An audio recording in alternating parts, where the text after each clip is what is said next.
years in the making, and Giulia is your new keeper of the red belt in Stardom. What a show. What a way to end the wrestling year here on not only BAM, but on Sunday night's main event. We're your hosts. I'm Boris, and as always, I am joined by Matt. Bonjour. How's everybody doing out there? We hope you're doing well. Happy holidays. Happy New Year. And yeah, an excellent show capped off by an incredible main event. 10 matches, something fun on everyone. It seems, Boris, I got to be honest off the hop, I didn't watch this entire show. I've read reviews. I've heard you rave about it, and I'm excited to hear about it in detail. I did sit down and watch the incredible main event of this show, which has to be a top 10 match this year. Thank God I did, right? If we're doing a list at the end of the year, it's crazy that the professional wrestling business gives us so many amazing matches over and over across the world in many promotions. And this is right there at the top with all of them.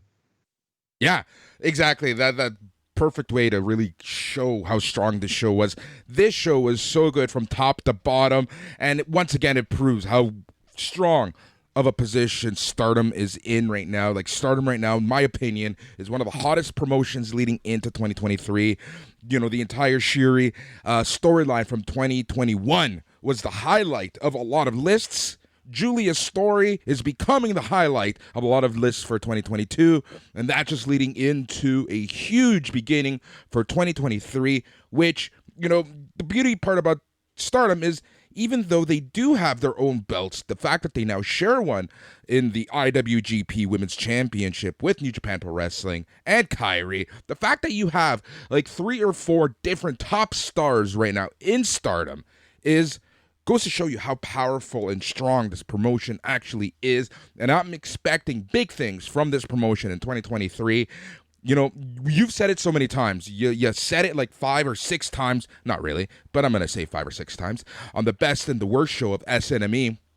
And that is that if you love Stardom, you love Stardom. That is a hill that you're willing to die on. And honestly, like, heading into 2023, I'm all in on Stardom, and I have been for a while, but I am super excited to see where we go with Stardom, where Giulia goes now that she is the champion, where Kairi goes and the whole IWGP storyline and everything that's going on there. Where does Sasha Banks, or whatever she wants to call herself next week, fit in all this? Tons of speculation, tons of momentum. Man, Stardom is in such a strong place right now. Absolutely. Very exciting time to be a fan. And with the added exposure with New Japan, I honestly feel like if Forbidden Door 2 happens, Stardom will obviously be a big part of it. We're probably going to get Giulia versus whoever the champ is, perhaps, or something like that, something approximating that. Man, it's exciting. It's an exciting time to be a Stardom fan. Like you said, Mercedes Moné, buddy, she's coming in.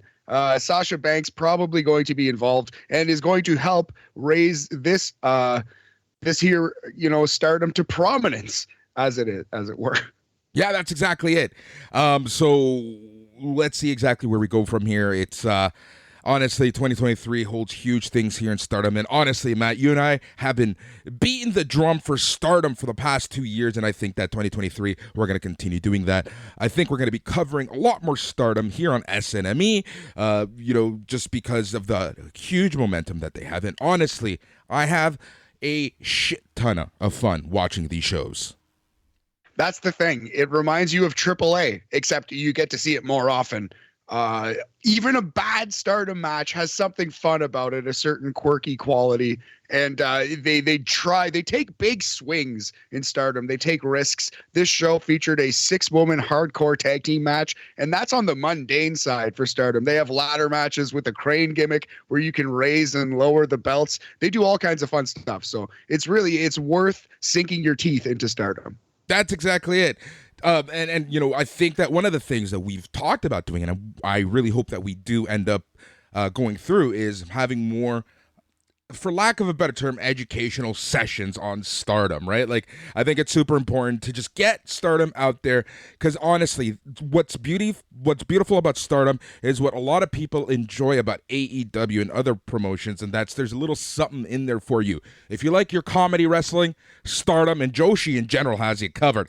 If you like your beautiful storytelling, this main event had it, and Stardom's got it. If you like hardcore wrestling, Stardom's got it. If you like tag team wrestling, Stardom's got it. If you like trios, Stardom's got it. If you like trios hardcore matches, Stardom has it. If you just like seeing two just awesome wrestlers go at it, Stardom has got it. Yes, and interesting, unique characters and character development. Care is put into storytelling. People grow, people change allegiances, and that matters when those things happen. So it is, the more you watch it, the more you are rewarded for watching it. If you're a fan of the style, I would definitely try to check some out. And at least watch the big pay-per-views and the big shows, or the big matches as they come up. And this was one of the biggest of the year, main eventing this show. But there was a lot of stuff on the show. So, yeah, buddy, what we should do down the line is get some Stardom experts on, because I'm very much a casual Stardom observer. You know, you watch it more than me. You know much more than me. And then, like, there are people out there who have dedicated Stardom podcasts. I'm sure we can find some super fans to kind of help us learn about the Stardom as well. We even have some here in the SNME family. Andre, he has his own just Japanese overall and really focused on Stardom podcast, which I'm going to be a part of this weekend, chatting this very show, and I'm really looking forward to that. So, Matt, I believe that we should just jump right into it. We are going to be talking Stardom Dream Queendom from December 29th, 2022. Overall, this show was super strong from top to bottom, and the main event, honestly, like, what was our top match of 2021? It was Syuri versus Utami from Stardom. We had that as a 5-star match. That was our match of the year last year across all of wrestling. Yep. And honestly, like, I'm debating this right now, that possibly we saw the match of the year just yesterday from this main event. And Syuri, just what a run for Syuri. We're going to get to that when we talk about the main event, because just the overall storytelling in that match was amazing. So beautiful. And then Giulia's 3-year run and her focus on 2022, where she started a little low and then winning these tournaments and getting these spots to put her in contention. It's just amazing stuff. All right, so let's get started. Let's get to it. The show happened in Tokyo, Japan. We started with your regular Rambo match, which is just your craziness, battle royale in teams and stuff. So this match lasted about 21 minutes. Exactly what you would assume. Didn't really take too many notes of this, but it was a good way to kind of get people excited, get those last minute buys in for the show. But really, honestly, Syuri versus Giulia sold a lot of people on this show, even leading up to this show. Definitely. That was the marquee, I think, for sure. But so a Stardom Rambo to start the show, that's a fun start. You see that a lot in these bigger Japanese shows, and honestly, you see it a lot in AEW too. Tony Khan likes to start his show with the mid-card or lower rumble. Yep, exactly. All right, so let's get to the main show. The first match was for the High Speed Championship. It was one fall, 30-minute time limit, AZM versus Hikari Shimizu. Dude, this match was fantastic. AZM, her title defenses for the High Speed Championship have been awesome. She's also tied the record for a number of 9 consecutive defenses, and now she's alongside none other than Mayu Iwatani. Oh, nice. That's big for Azumi. Yeah, I love the High Speed Championship gimmick. For lack of a better description, it is their X Division title, and she's a perfect wrestler to hold that title. Azumi is spectacular. Yeah, and what's great about this match is that they typically, just like X Division matches. They're short. This match lasted under 10 minutes, only went 9 minutes, 40 seconds. Azumi just amazing, and she wins with her numero uno submission. Awesome match. Hikari Shimizu is turning a lot of heads, in my opinion, and I think she's going to have a great 2023. So Azumi still on her second reign as champion, like I mentioned. Right now she is joining her 2023 is going to start off with Utami Hayashishita and Saya Kamitani to represent QQ in the Triangle Derby. All right, very good. All right, so the next match was Triangle Derby preview match, actually. You had H&M, Mayu Iwatani, and Hanan and Momo versus classmates Hazuki Kaguma and Saya Lida. This match went about 12 minutes, 4 seconds. Mayu Iwatani won by pinning Saya after a dragon suplex hold. Mayu Iwatani, that seems to be her favorite way of winning.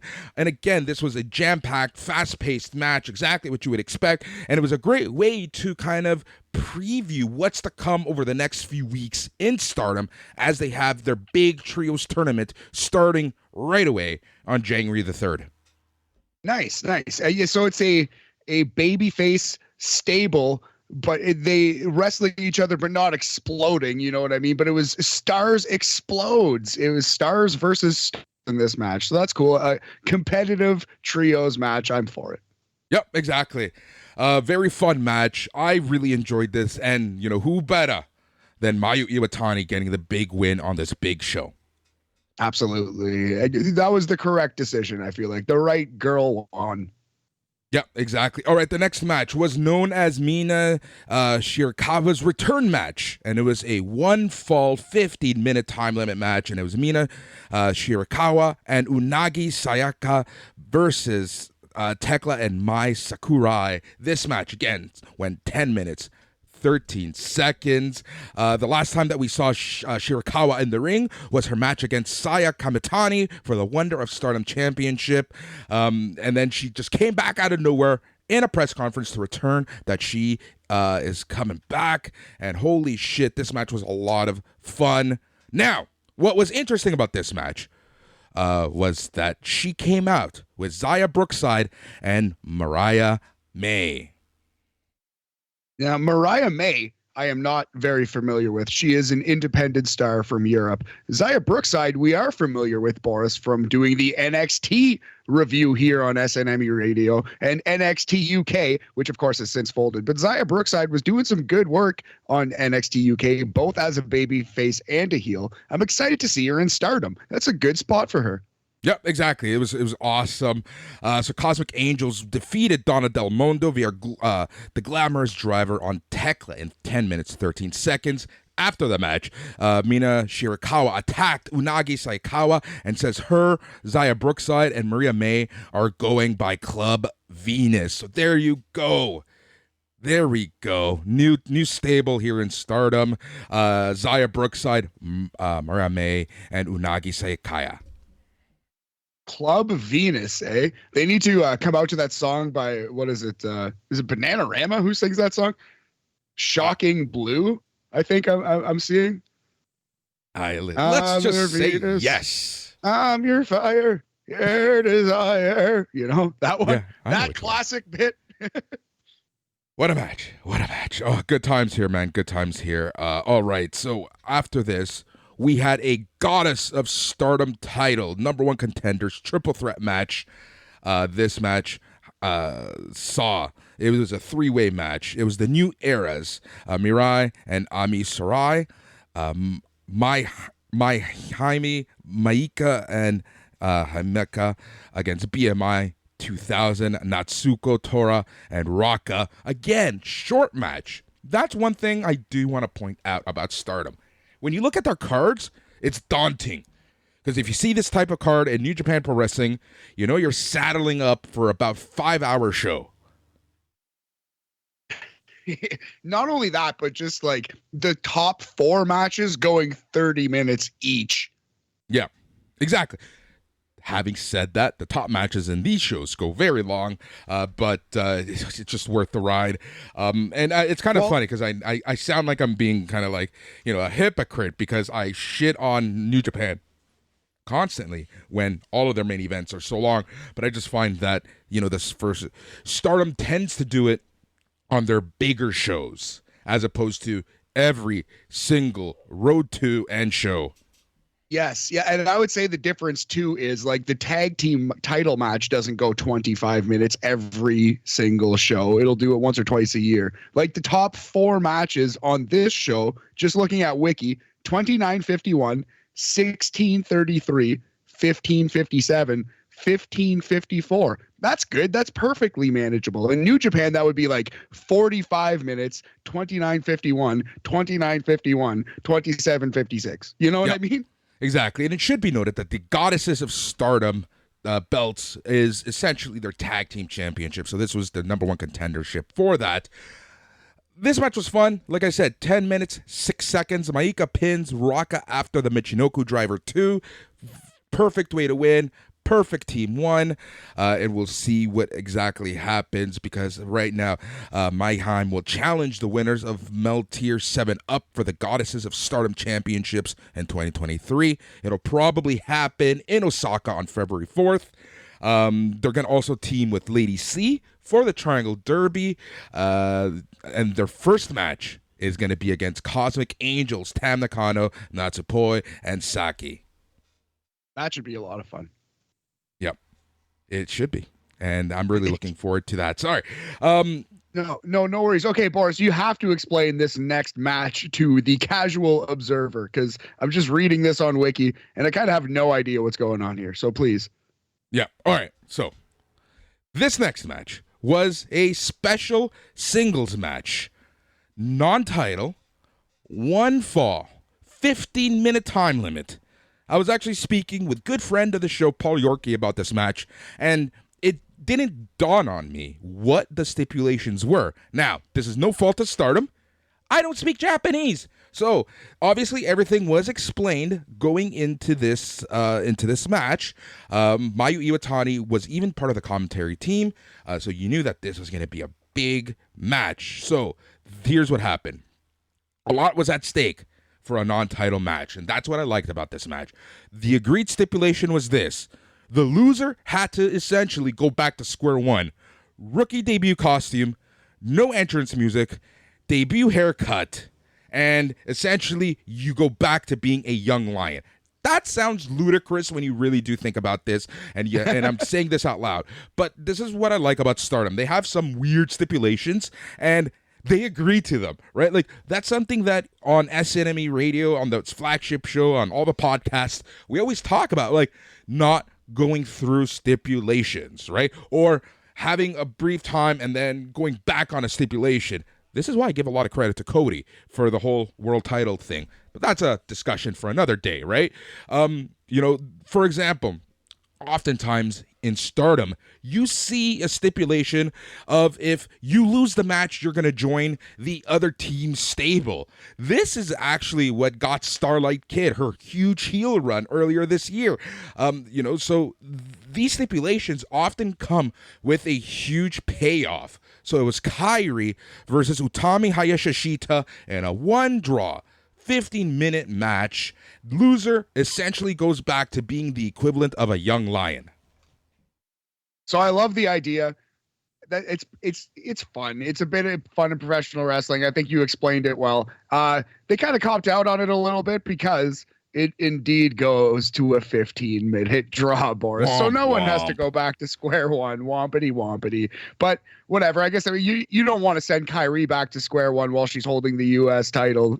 So do you want Utami Hayashishita to start over? That could be a gimmick you do with someone down the line. I don't think it's the right time or person to do that. So this booking decision made sense. Add a little spice to a mid-card exhibition match. That's exactly it. So here's the thing, and this is why I love Stardom, and I told you to watch this match, because 15-minute time limit, this match had it all. It had emotion, technical prowess. It had risk taking, constant back and forth. It had power, passion. It had literally everything that one person can ask for in a match. This was so much fun to watch. As I was taking notes and I'm just writing a lot of stuff, and I was looking at what other people were saying on Twitter and stuff, and all that fun stuff to kind of comprise all of my notes. And this match honestly had it all. It was fast paced, it was hard hitting, it told a good story, and it also sets up a future match because it did go to the 15-minute time limit. So essentially, Kairi and Utami Hayashishita, everything is cool, everything is groovy, no one has to go back to square one, and Utami Hayashishita can basically say, look, I went the distance with the IWGP champion, I won a shot. Absolutely, and she's a great choice for an eventual wrestler to take it off of Kairi or Sasha Banks, Mercedes Moné, if that's what happens here. But yeah, no, this was a great match, man. Like you said, I'm glad you told me to watch it. I did watch this one as well. If I had to put a rating on it, I would say 4 stars, 4 stardoms out of 5. Definitely go check this out if you're a big Kairi fan or a big Utami fan. It would be worth your time. Yeah, exactly. Now, what's beautiful about Stardom, and this is the other part that I wanted to really kind of talk about here, is what Stardom does great is telling a long-term story. Syuri and Giulia, it took them a year to get to winning the big red belt, the World of Stardom Championship. And I love that long-term storytelling that Stardom tends to have. So if this were other promotions, it would be Utami basically saying, look, I went the distance, I want you in February. No, Stardom doesn't do that. I bet you this is what's going to happen, Matt. Kairi's going to have a few title defenses. She's going to have her ups and her downs. She's going to complete her heel turn, because I do believe she is going heel. I think the fame and fortune of the USA is going to get over her, and she's just going to say, look, I am here for the money. I did come back for the money, and, screw you all. I think that's what we're going to see from Kairi. Utami, on the other hand, I think that she's going to have to go through some tournaments. She's going to have her own voyage, I said it, of her own, and we're going to loop back later on this year, probably around their June time frame, because they have a huge show around the June time, and I think that's the earliest that we're going to be seeing this Utami Hayashishita Kairi rematch. Very interesting. What if Sasha Banks, Mercedes Moné, does debut, but not to challenge Kairi? What if they both go heel together at Wrestle Kingdom, and they kind of start their own tag team groupish kind of thing? You know what? Here's the thing. As I was talking and making my notes about saying Kairi's journey to becoming a heel, I'm like, this is a perfect way to debut Sasha Banks, the artist formerly known as Sasha Banks. And the reason for that is, what does Japan love? A lot of things, I would assume. I don't know. I couldn't answer that question. What do they love? I was hoping you would just say that. Gotta set you up on the tee better. Sorry about that. They love a good invasion angle, and there's no better invasion angle than the effing Americans coming and screwing up our wrestling. A tale as old as Lou Thez, I guess, right? So yeah, quite man, literally. I see where your head's at there, no doubt. And yeah, I like that Kairi being kind of swayed by the dark side. Sasha Banks literally representing the money, the pomp and circumstance of the United States. I love it. That's actually, I think that's brilliant. That might be what happens. Give us the pen. Give us the pencil. Telling you, Real Sports Wrestling, RSR, starring not Boris and Matt, but booked by Boris and Matt. We're not even going to Tony Khan it. Don't worry. We won't be on screen. You think I won't? You think I'm not gonna? Yeah, okay. You will Tony Khan it aggressively, I'm sure. You'll be out here just doing every podcast possible. Ask me 1,000 questions, but they all must be boring. Go. Exactly. So that's what I think we're gonna get. We're for sure gonna be getting a rematch of Utami Hayashishita and Kairi, but it's the journey dare I say, the voyage of how we're going to get back to this. That's the reason why I love Stardom. So if you're a fan of long-term storytelling, I know we throw that term out like it's like sliced bread or something cheap, like my ex or something like that. But it's true here. Yeah, I gotcha. But here in Stardom, they do a great job of this. it's, it's funny. It's funny shot to take on the Stardom show. Celebrate women. Anyway, Prominence 6-woman hardcore tag team match for the Artist of Stardom Championship. Good God. Yeah. Okay, so this match, interesting match. This again, they wanted to have a lot of stars on this card, understandably so. That's fantastic. This match, in my opinion, either should have gone earlier in the card or not been on the card at all. But when you start taking a look at the next matches, it makes sense that this was there. But this was essentially a showcase type of match. This match was a hardcore match. So yeah, it was a very interesting match. Prominence defeated Oedo Tai via a rolling German suplex on Saki Kashima, and we got new Artist of Stardom champions. Interesting. So I did not watch this match, but I do want to shout out Suzu Suzuki. She's awesome. She's 20 years old, was born September 16th, 2002, according to Wikipedia here. One of the great young prospects in wrestling is Suzu Suzuki. She's gotten a lot of indie work in Japan. I have seen, so she's wrestled like a death match that I saw that was actually really good, but it's just like, girl. Anyway, she's an awesome wrestler. She's fearless. She's a lot of fun, and she could be a big star. Suzu Suzuki, remember the name. Yep. And essentially, the Artist of Stardom Championship is their trios championship. The interesting part here, though, is that Prominence. They enjoy their hardcore matches. Yes, Prominence enjoys their hardcore matches. Interesting enough, they are going into the Triangle Derby as the champions. So there's a lot of speculation among people who follow Stardom a lot more than we do, that there's going to be a lot of hardcore matches in the tournament with Prominence here. Yeah, I guess from the very little that I know about Stardom, from what I can glean, Prominence is kind of like the hardcore badass stable. Something of like I don't even know what you would compare them to, like an ECW group here in Stardom, like lesser than Combat Zone Wrestling, but that kind of vibe, like here in Stardom, Yeah, exactly. That's exactly it. That's exactly the way that they would put them. All right, let's get to the Goddess of Stardom title match. We had the 2022 Goddess of Stardom winners 7-Up going up against Meltier. This match also saw new champions being crowned as 7-Up defeated Meltier via a last ride on Natsupoi. This match was a lot of fun, fast-paced match. Kimitani still hasn't. So if you remember back, I forget whether it was the last Stardom show or the crossover, but Kimitani hit a Phoenix Splash that injured Mina Shirakawa it was around the beginning of November, and essentially, that's the story that they're really going with. Okay. Well, what's the story that? Oh, that she's still feeling bad for injuring someone. Yeah, right. So she's feeling like trepidatious and nervous and stuff. And like, yeah, okay, that makes sense. That's yeah.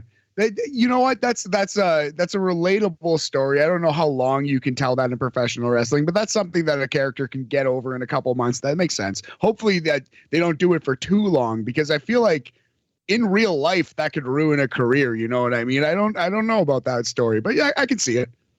Well, here's the thing. I think that this should be a one and done. I think you should just be moving past this right now, right? Yeah. I think that Kamitani, the fact that she did get the pin, I think says enough, right? So hopefully they get past that. So we'll see exactly where they're gonna go. So yeah, so we'll see exactly. So sorry, the goddesses. Sorry, talking about the next match already. I'm jumping all over the place. I'm sorry. My notes are all screwed up right now. All right, so let's talk. No, that's fine. So yeah, just to wrap up the tag team match, like you already had gotten there, we have new tag team champions, which is crazy to me. I would have expected Tam Nakano and Natsupoi, the team of Meltier, to retain, just because, in my opinion, they're better wrestlers. They're definitely more famous, bigger stars in Stardom. But 7 Up have won the tag team titles here. Yep. Let's jump to the Wonder of Stardom Championship. Sayaka Mitani defeated Haruka Umasaki, and this is again where Kimitani is still all screwed up about what she did earlier in the year, and this is Kimitani's 12th defense as Wonder of Stardom champion. Wow. She's maybe going to tie Momo Watanabe. I believe she's at 13 if my notes are correct. Kimitani, after the match, called out Mina Shirakawa, congratulated her on return from injury, and she says she wants to wrestle her again at the later on after Shirakawa has some time back in the ring. As her next competitor and challenger, she calls out Amy Syuri. Amy Syuri. I'm not super familiar with the work of Amy Syuri, but I'm into it. Sayaka Mitani is a perfect Wonder of Stardom champion, the Intercontinental title of Stardom. She's had some awesome matches here in the semi-main event, basically all year. Yep, exactly. Wonder of Stardom Championship, you'll see often referred to as the white belt. Yes, it is. Yeah, as I said, it's their version of the Intercontinental title, the white belt, the upper mid card good worker title. Yeah. All right. Now let's get to the World of Stardom title match. This is for the red belt. This is the big one. Now, before we talk about this match, Matt, I gotta ask you this, and I referenced this earlier.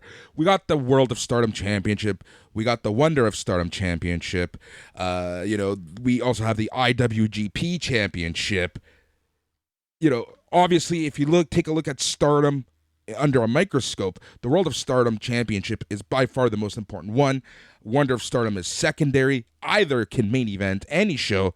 So, from a Bushiroad company point of view, where does Kairi and the IWGP Championship fit in all this?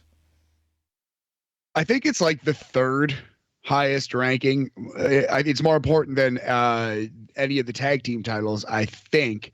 But I don't know, man. It's hard to say. It's so new, right? They have to build it up in time, depending on who holds it and what matches they have and how much exposure they get. It could be the most important. It could be a thing, too, where it's less important in Japan, but overseas it actually is more important to American fans or European fans than any other title in Stardom. Who knows, But yeah, I think at this moment it is safely number 3 or maybe even 4 or 5. Yeah, exactly. But I would love to see a story where Kairi says, this is the most important belt in Stardom. I should be getting the biggest purse. I should be getting the main event spots, etc., etc., etc. I don't want to see a title unification anytime soon, but I feel like they should be dropping those hints, those seeds of Kairi saying, I should be main eventing. I'm the IWGP champion.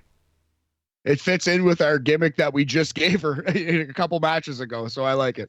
All right, so the World of Stardom Championship, one fall, 30-minute time limit. If you look at how long this match went, and I timed this myself, I also checked other references because I wanted to see how close it got to the 30 minutes. This match was officially clocked in at 29 minutes, 51 seconds. Amazing, and especially the way it was, the fact that they were throwing bombs at each other the entire time, and it essentially ended with Giulia saying, okay, I have to invent a move to kill this person with, and doing so. Yeah, this was crazy stuff. 29:51 down to the wire. Yep, so like I said, this match was years in the making. Last year when Syuri finally beat Utami at Dream Queendom just a year ago, Giulia and all of DDM were celebrating with her. Giulia's 2021 was not fun. If you remember last year, she had a horrible neck injury, forced her to drop out of all the tournaments. She missed a lot of 2021. She did face Konami at last year's Dream Queendom. That was her big comeback. So this is literally 1 year in the making of Giulia essentially saying, look, I came to Stardom to become the star. I got this injury, held me back, and now all of 2022, I am fighting my way there. She vacated the SWA Championship in January. She won tournaments. She made a huge impact at the X Over show. She did everything that she needed to do for this match. And let's talk about this match, because this match went from 0 to 60 in the first 5 minutes, the first 3 minutes. Absolutely. Yeah, no, it truly insane start, finish, middle. It's not that there was no build. It's not that there was no story, but man, this was just a bomb fest from start to finish. They were just destroying each other with every move that you've ever seen, inventing things I've never seen, doing things off the ramp, onto chairs, and like actual real chairs, not like folding chairs, not fake wrestling folding chairs, like like a chair that would sit under your grandmother's table at 19 in like the 1990s. Yeah, exactly. So let's talk about another item that I want to talk about, and that's Syuri's 2022. She's been champion for 1 year, and to say that she's been a fighting champion is an understatement. She has fought she's had so many matches, whether they were title defenses or not. She was essentially on every single card. And the visual of Syuri having all that, the tape, the medical tape, the K tape, as they call, dude, what a visual when you then take a look at the grueling 30-minute match or near 30-minute match that she had. Like, that just, to me, added to the story because she's exhausted. She's tired, and Giulia is essentially at the top of her game. It's a really good call. That is absolutely a great call. She's coming in fresh, not fresh as a daisy because she's a wrestler, but way fresher than her opponent. Long-term storytelling here, like you said, like Giulia with the injury last year, Syuri winning the title at this show last year and holding it for a calendar year. I believe she won. Didn't she beat Utami at Dream Queendom in 2021? Yeah. Yep. That exactly. It was a 1-year ride. All right. The match was just the technical, just the beauty, and but it wasn't just a technical match. This was everything. You got them fighting in the crowd. You got Giulia's big table pile driver spot, but Syuri did it on Giulia rather than Giulia doing it on someone. Giulia launches Syuri off the ramp onto the audience. It was just absolutely crazy. It was just, this match was absolutely insane. And honestly, going into this show, I was very confident that Giulia would win. As this match was going on, I'm like, oh my God, Syuri might win. Syuri might win. I was really thinking, oh, they're going to do the draw, aren't they? That's what I was thinking. At some point, I was like, man, I don't know if they're actually going to pull a trigger on Giulia. They might wait a little bit longer. But yeah, it's just because they really worked it well. One of my favorite spots, right around the middle of the match, was the teased countout spot where Giulia went out. Syuri had a chance to basically finish off a knocked out Giulia, but the referee stopped Syuri from continuing to attack and started the 10 count. And I thought that's something that should happen more in major professional wrestling matches. There is that 10 count rule, theoretically, in wrestling, right? Especially when two competitors are down, but it still should apply when one competitor is down. And it's a good way to have someone sell, basically turning every match into a last man standing match, I guess you could say. But anyway, I thought it was just a really clever use of that spot. I thought it was great. It was a good way to turn the tide in the match. I thought that was something that I will take from this match for a very long time, was how awesome that was and how Giulia worked from underneath for a bit after selling that awesome head kick. Yep, that's exactly it. Like, this match was just, had it all. The beautiful storytelling and everything. And, the best way to describe the finish is that Giulia delivered a Northern Light bomb onto Syuri in 29 minutes, 51 seconds. Matt, you're better at explaining finishing Yeah. moves. So try to explain this to anyone who hasn't watched this match. So it's like a pump handle power slam.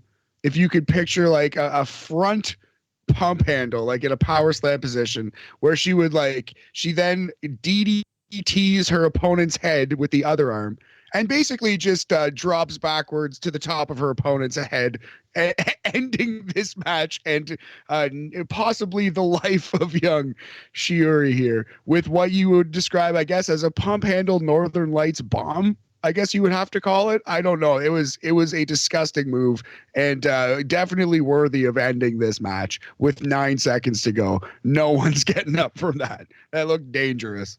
Yeah, exactly. Like, this was absolutely insane, and Giulia finally got it. She fulfilled her promise when she said that in 2022 she was going to be in the main event and become the new World of Stardom champion. That's exactly what happened there. What a match. So once the match ended, Giulia thanked Syuri profusely.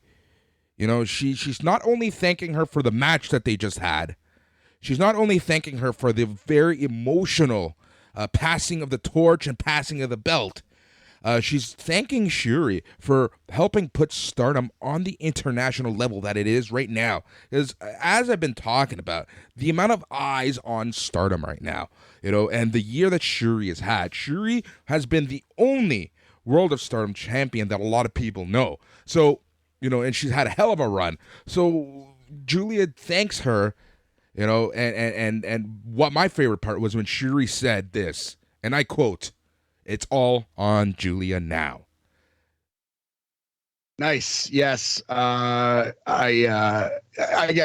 We do not speak Japanese. I do not speak Japanese. I did not understand the verbiage that was being said, but you could feel the emotion. There is a moment where Syuri literally is hugging Giulia, who is down on the mat, and Syuri is like hugging her, and she's crying almost. And Giulia's cutting a promo around Syuri's head as though Syuri's like a child, and it's like mom or dad, just okay, but it was actually it was so sweet, and you could feel the emotion. This was yes, and then of course Giulia does the Hulk Hogan Ultimate Warrior spot, except she means it in her heart. It wasn't crocodile tears, Boris. It was real. It was not disingenuous. Syuri puts the belt around Giulia's waist, and they both cry, and it was an awesome moment. It was a hard-fought war, and this crazy send-off felt earned.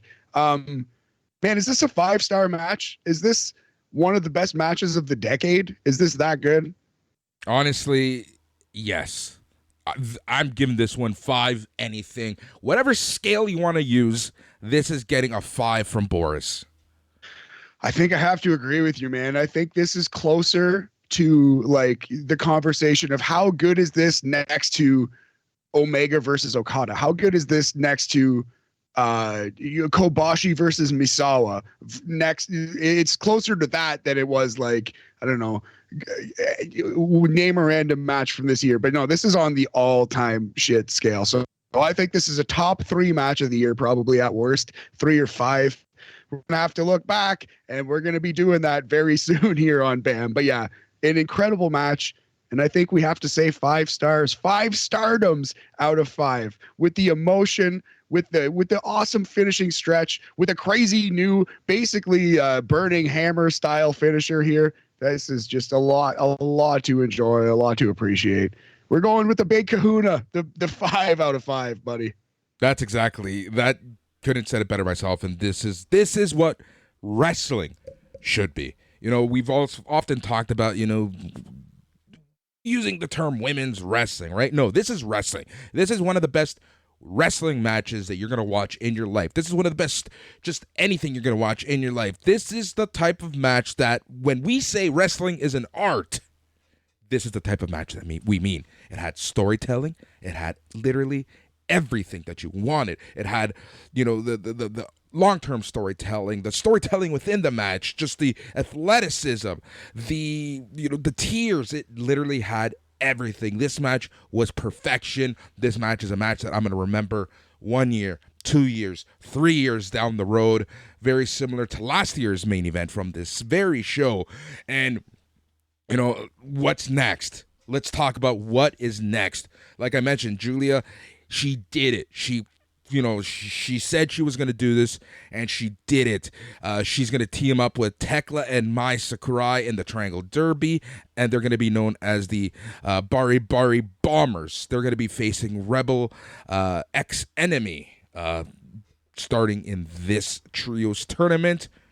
So we know that Giulia is going to be sticking around. She's going to be fighting in the trios tournament. She's going to probably have a couple title defenses. But Matt, what do you think is going to happen with Syuri? I think this woman deserves the Jon Moxley break. Yes, she deserves to heal up because she got the shit beaten out of her in that match, and she does deserve a break. 1,000%. I don't know what's next for her in terms of Stardom. I'm not familiar enough with it, but I think she's a good defender of Stardom versus this heel group that we've just put together of Kairi and Mercedes Moné. If that were to happen, right? I think that could be a good place for her because she could have some awesome matches. She's a good hard hitting base for the, I guess, heel cruiserweight offense of Kairi and Sasha Banks. Also, I think that I just clicked on Post Wrestling's review of this from Karen Peterson, whose reviews on Post Wrestling are absolutely excellent. They're the best. Absolutely excellent. She is the best at covering Stardom. And she says that this move was the glorious driver. I put that into Twitter, and I'm seeing that there's numerous glorious drivers. This was not the glorious driver 1, glorious driver 2, or glorious driver 3. So until someone tells me, until further notice, that move that she just hit, let's call it the glorious driver 22, marking it as the move and possibly the match of 22. Yep, exactly. That's perfect way to put it, man. So this is why we love Stardom. It's honestly... it's why we love wrestling, man. Yeah. Holy shit. It's like you said, like, I started watching this match, and like 5 minutes in, I was like, holy shit, this is already just exploding my list. Like, oh my God. And you're like, buddy, you're going to need a cigarette after this match. And I did. I actually, I needed to take a break. I needed to eat something, pour myself a cold beverage, and just kind of like, okay, digest that incredible piece of business that we just watched. Like, that was just something else. Yeah, exactly. That's exactly it. This match was this had it all. And, this card was fun, but a main event like this just elevates the entire card, right? Big time. Yeah, it's just so freaking good. It's such a fun way to spend my December 29th morning. I don't hate staying up and watching these cards. No, that's awesome. We appreciate your hard work, man. And thank you for, I work got in the way for me, but I knocked it out as soon as I could this morning and did not regret it one iota. Glad to talk about it here on Sunday night's main event, and can't wait to talk about more wrestling that we love on the BAM program coming up soon. That's exactly it. That's so that is Stardom. Again, I'm hoping that we will be able to cover Stardom more. I'll try to get my notes a little more in order. But overall, this was an excellent show. I'll be talking this card on other podcasts. I'll post all about that on my personal stuff. You guys can check all that out. Now, that is the end of this review of the Stardom Dream Queendom show from December 29, 2022. Matt, let's take care of some other business while we can. Yeah. Right on. So, well, we got you here, listeners, if you'll indulge me for a bit. Last time we did BAM, I talked about my hardest cuts from the 2022 list, and we did January to June-ish, right? So right now, I would like to do the remaining hardest cuts from June-ish to December to where we're at now. So there's 10 matches on this list, but actually it's 14. I'm kind of cheating. We'll just get this one out of the way off the bat. My first hardest cut is Bucks and Kenny versus Death Triangle, matches 2 through 5. So the first match on the pay-per-view, Full Gear, that's going to be on our list. The most recent match, the Falls Count Anywhere match, I honestly think that's probably going to be on our list too. Matches 2 through 5 in this series were still great, but I don't know if I can distinguish between any of them at this point in my brain, you know? Agreed. I agree with you with that kind of view. Like and that's the problem. This is gonna sound stupid, but bear with me. That's the problem.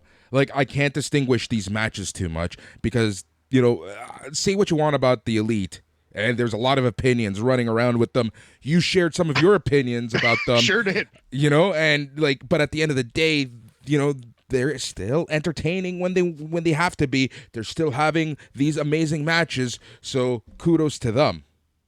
I think they're great wrestlers. Kenny Omega is one of the best wrestlers who has ever been born and put on this earth. The Young Bucks are not that far away, honestly.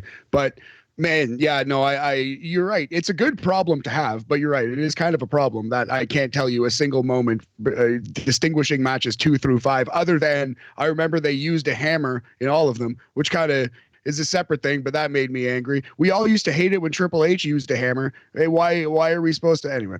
Anyway.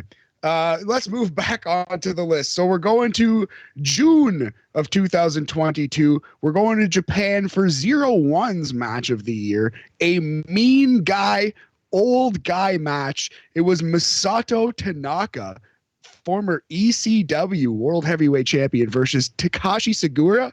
This was from 0-1. This was like a poor man's version of a Suzuki match. Just old guys beating the shit out of each other. Great match, but this year I don't know if I could squeak it onto the list, sadly. I'm glad I watched it though, and I wanted to shout it out. Agreed. You got me on this match, and I agree with you. Like, this is such a fun match. If we had a list of top 5 old guys match, this would be it, 100 for sure. Absolutely, like that. I'm sure a Suzuki match and 3 Sting matches. Exactly. The 3 pay-per-view matches he's had, basically. Yes. Bang, bang, boom, like the Moffats. Next up, from AEW Road Rager, a ladder match, the Young Bucks versus the Jurassic Express. This was a really good and underrated match. I heard some people didn't like it at all. I thought it was like some storytelling, some good spots, a great ladder match that wasn't quite gonna make the cut, but still 4 stars. Great match. Shout out here on the list from June 15th. Ladder match, Bucks versus Jurassic Express. Yep, this is when Jurassic Express won, right? No, this is the one they lost the tag team titles. They lost. Yes, them I believe. One, yeah. Yeah. I'm Okay. almost Yeah. positive. Yeah. Okay. Yeah. They're. It's hard to distinguish all these matches just because there's so much, and that's a beautiful problem to have. Okay. Cool. Sounds good. Let's move on. Yes. Moving on. June 24th, Rampage. Your boy Andrade, your least favorite luchador, versus Rey Fenix. This was actually an incredible match. Again, it's just at this point we're splitting hairs and looking at everything on my list. This one just got the scissors. I'm sorry. I apologize. I agree with you on that one. This match was good, but it's not better than what we're going to be talking about on January 1st, right? Like, let's be honest here. Also, I'm going to Barry Horowitz myself on the whole settling the debate about Andrade and Santos Escobar. Because one's on TV and one isn't. Well, is one on TV? Where's Santos? When's the last time you saw him on SmackDown? Every single week. He's okay. Riding up in the SUV saying, "You think I'm going to leave you here alone?" And just bringing people back to SmackDown with them. Okay, that's fair. I'm not watching SmackDown every single week, but I do try to watch SmackDown a lot because it's actually pretty solid. It's not the worst. All right, here's one that we have as an A-. This was one that we were both disappointed by after the hype that it got and after the way that the story actually ended. It felt like the first chapter in a longer story, and then the writer's house burnt down, and that was the end of the storytelling, because it was Tyler Bate versus Trent Seven for the NXT UK World Title, the final of the tournament, airing July 7th, 2022. This was the first chapter in what could have been an amazing book, but then that's all he wrote. This was like some classic, I don't know, Game of Thrones shit going on here. Perfect way to put it. Game of Thrones shit. Because literally, it's just like, yeah, George R.R. Martin won't finish Game of Thrones. WWE writers won't finish Tyler Bate versus Trent 7. This hurts me so freaking much. And what made this match worse was the fact that this match aired after Tyler Bate already showed up on NXT stateside with the belt. Drastically hurt it. In a perfect world, this match happened live at Clash at the Castle. Maybe like it would have been the second, like Tyler Bate versus Trent Seven 2. But yeah, it would have, I don't know. It was just disappointing that that's how it ended. And the match itself, it felt like it was a great match, but it felt like they left a little bit on the table for next time. And yeah, I was disappointed. Maybe if I was live in the building on the day, I'd feel much different. But that's exactly it, Matt.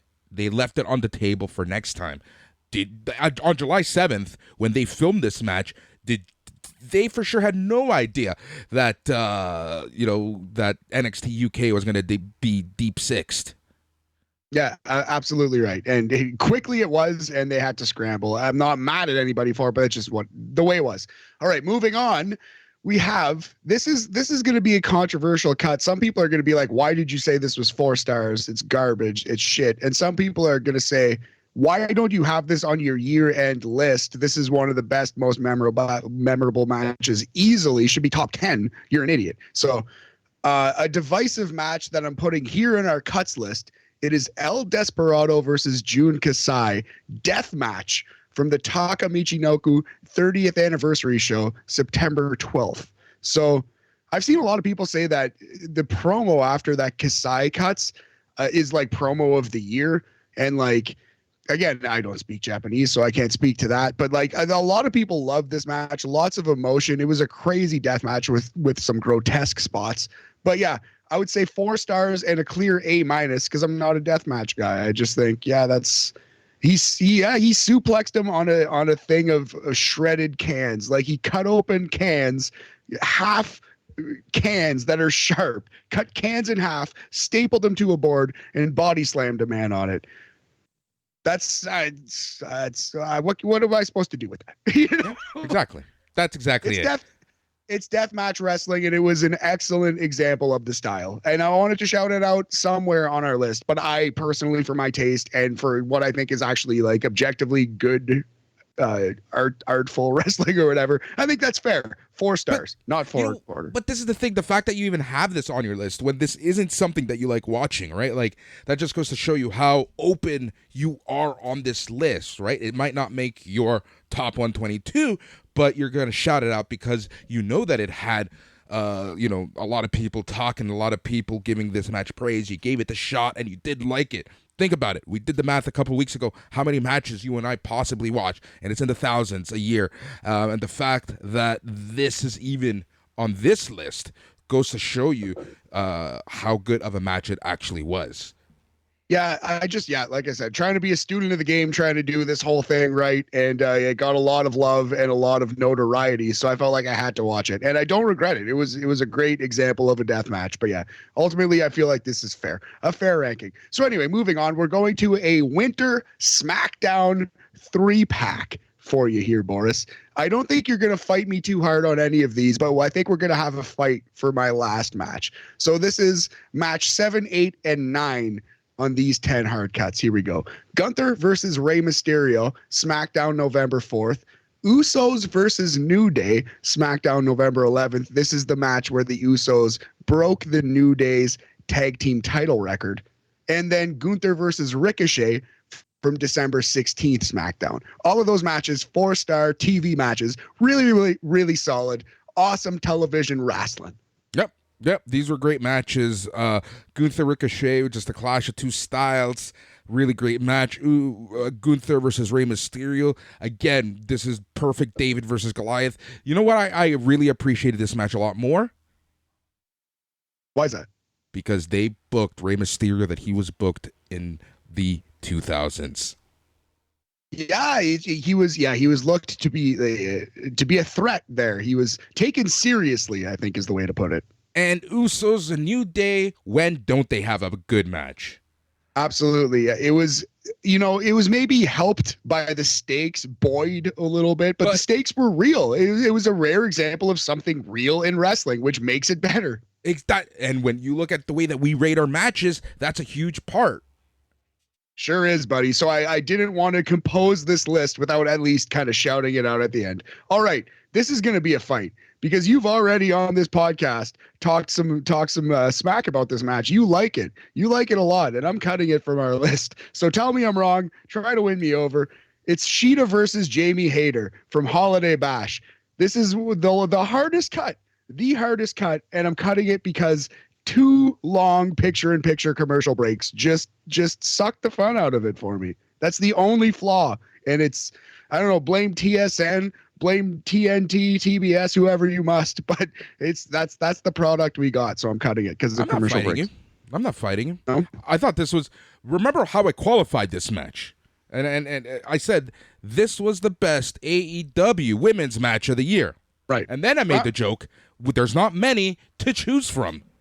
Yes, true enough, fair enough. I expected a bigger fight, but yeah, man, I just think it was probably in the building 4.25 stars, but yeah, I'm deducting slight points for the fact that I missed 8 minutes of the 16-minute match. Yeah, you know, that's exactly it, right? And like for example, here's a perfect example of like the live experience versus the TV experience, and I talked about this at length right after the show, and that was the blood and guts, right? Like, my view of that match is a lot lower than a lot of people's, because live, it was a shit show. It was hard to pay attention. It was hard to follow what was going on.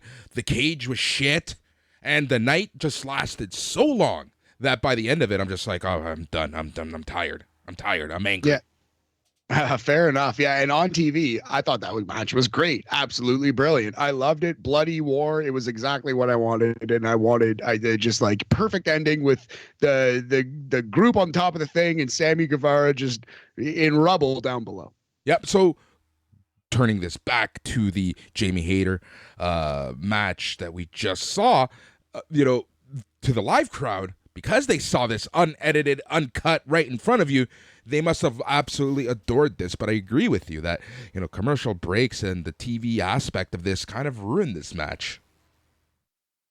I think that's fair and almost inarguable, man. It hurts the flow of a wrestling match. It really does. I understand it's a necessary evil, but it sucks. It sucks. Oh, 100%. Anyway, but yeah, that's about it for my hardest cuts list. And all we have left, buddy, is the big one, the big Kahuna Burger. That's coming at you Sunday or Monday, January 1st or 2nd, because I'm off both of those days and I'm going deep in the cave. I got to finish this list. I got to finalize things, ask myself some tough questions, talk to the brain trust.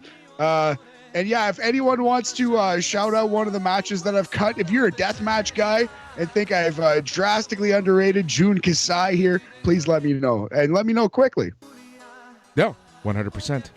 That is the show. Again, I'll clean up my notes for the next Stardom review show. We will be talking more Stardom on this show on SNME. Stardom, if you haven't given it the chance, give it the chance. Go back, do yourself a favor, watch this show that we just reviewed, and that was the Stardom Dream Queendom from December 29th, 2022.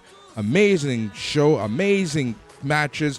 Two top matches were the two matches that you watch, which were Kairi versus Utami Hayashishita, and then the World of Stardom title match, which was Giulia versus Syuri.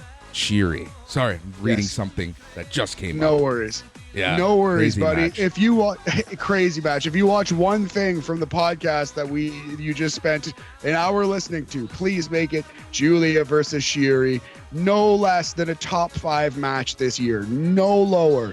It was brilliant. It was Omega versus Okada. It was Kobashi versus Misawa. It was Giulia versus Syuri, buddy. It was great. He's Matt. I'm Boris. Until next time, stay tranquilo. Yeah.